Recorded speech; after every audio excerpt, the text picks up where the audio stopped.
The Golden Light by Sri Aurobindo. Structure, Summary, Analysis. Hello and welcome to the discourse. Sri Aurobindo's devotional sonnet, Thy Golden Light Came Down into My Brain, uses a traditional Western structure to map a profound spiritual journey. The 14-line poem traces the descent of a divine force, the golden light, through the speaker's entire being. This progression transforms the human self into a sacred vessel, moving from the mind to the heart and finally grounding the spirit in the physical world.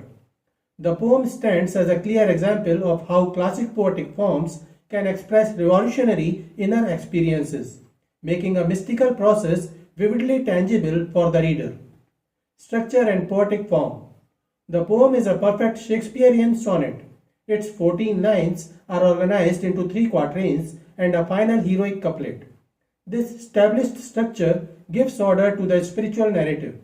Each quatrain documents the light's effect on a specific center, the brain, the throat, and the heart. The concluding couplet marks the light's arrival in the feet, symbolizing the complete sanctification of the speaker's earthly existence.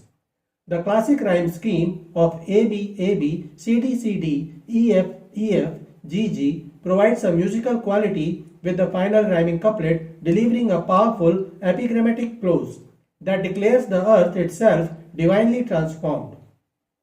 The sonnet is written predominantly in iambic pentameter.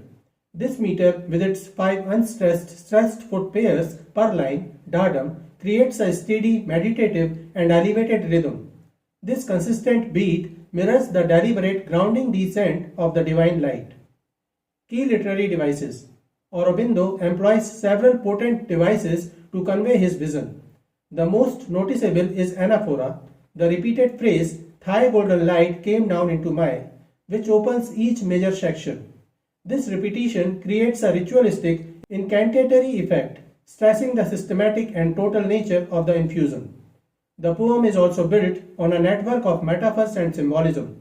The central symbol is the golden light itself, representing grace or divine consciousness. This light transforms the mind from a grey room into an illuminated space, turns speech into a tune divine, reshapes the heart into a temple, and makes the earth a playfield and thy seat. These interconnected metaphors chart a journey from mental illumination to sacred embodiment. Vivid imagery makes the spiritual physically felt, as in words drunk with the immortal's wine. Ultimately, the entire poem is structured by a unifying conceit, the extended metaphor of the human body as a series of chambers being filled with sacred light, perfectly marrying the physical form with the spiritual theme. Summary and analysis. Stanza 1, lines 1 to 4. Thy golden light came down into my brain, and the grey rooms of mind sun-touched became. A bright reply to wisdom's occult plane, a calm illumination and a flame. This opening quatrain details the first stage of a divine force, the golden light, entering the speaker's intellect. The mind, initially pictured as dull, grey rooms, is instantly transformed as if touched by the sun. This shift goes beyond simple brightness. It grants new purpose. The enlightened mind now actively engages in a spiritual dialogue, offering a bright reply to the hidden depths of the divine wisdom. The result is a dual state, providing both a calm illumination for serene understanding and a flame for passionate inspiration. The stanza thus shows the light turning passive thought into an energized instrument. The analysis highlights a movement from inertia to active communion. A core metaphor compares the mind to grey rooms, suggesting a formerly dim and confined space. The dominant imagery is of light, with sun-touched and illumination, vividly replacing darkness. This light contrasts with the occult or secret plane of wisdom, making it accessible. The stanza also uses personification, allowing the mind to give a reply and join a conversation with the divine.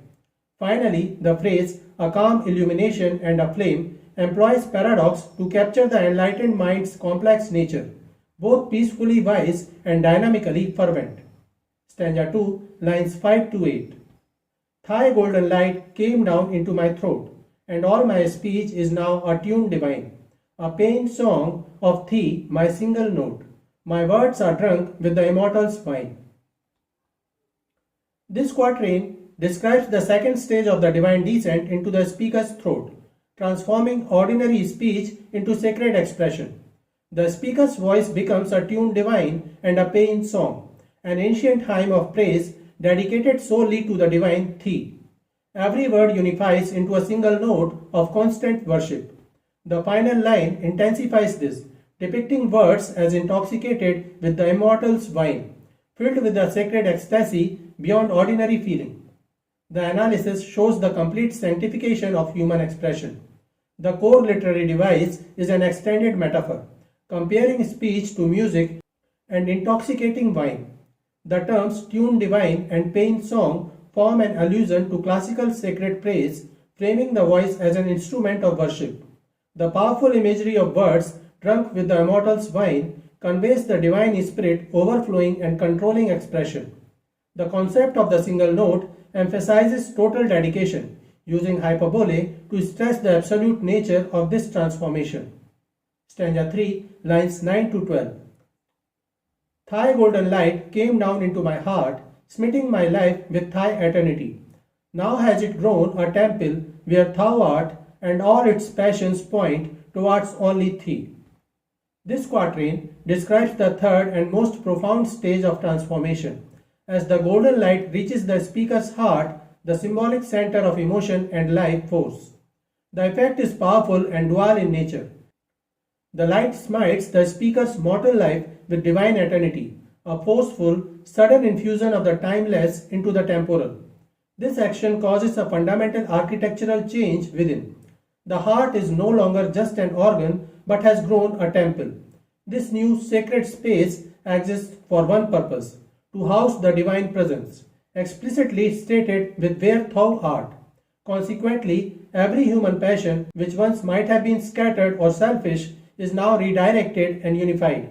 They all point towards only thee, signifying the complete consecration of the speaker's emotional and vital being to the divine object of devotion. The analysis of this stanza reveals a powerful shift from internal transformation to the creation of a sacred dwelling. The central literary device is an extended metaphor comparing the heart to a temple. This is a potent religious image that conveys sanctity, permanence, and dedicated purpose. The process is initiated through personification and violent imagery. The light is personified as actively smiting the speaker's life, which emphasizes the overwhelming and irresistible force of the divine encounter. The poet continues to use apostrophe directly, addressing the divine as thee and thou, maintaining the intimate tone of a prayerful declaration. The final line presents a metaphor of directionality, where passions point like compass needles or devotional arrows, illustrating a complete reorientation of the self.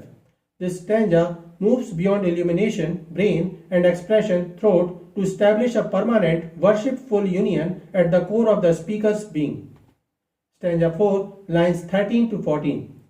Thy golden light came down into my feet, my earth is now thy playfield and thy seat.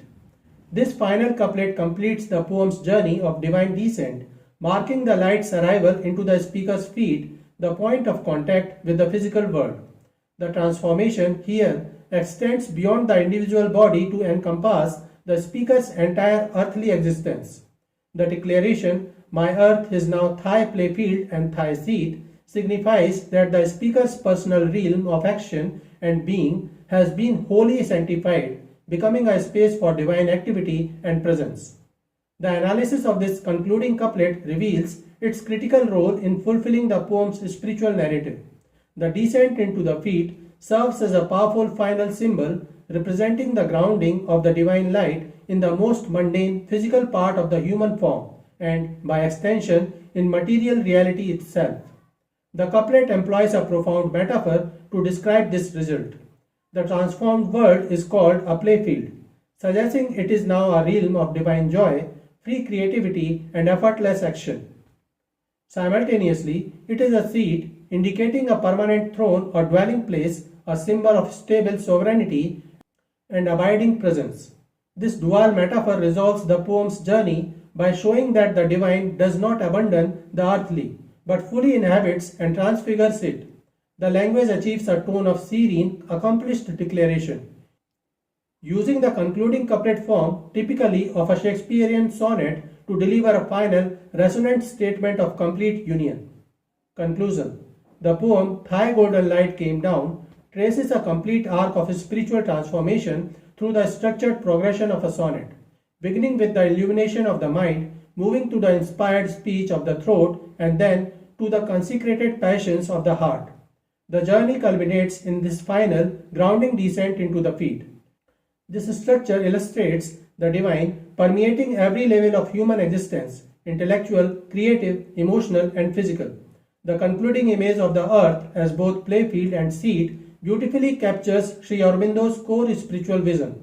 The ultimate goal is not an escape from the world, but the total transformation of earthly life into a conscious, joyful, and permanent expression of the divine. The personal awakening becomes cosmic, sanctifying the very ground of being. So this is it for today. We will continue to discuss the history of Indian English literature. Please stay connected with the discourse. Thanks and regards.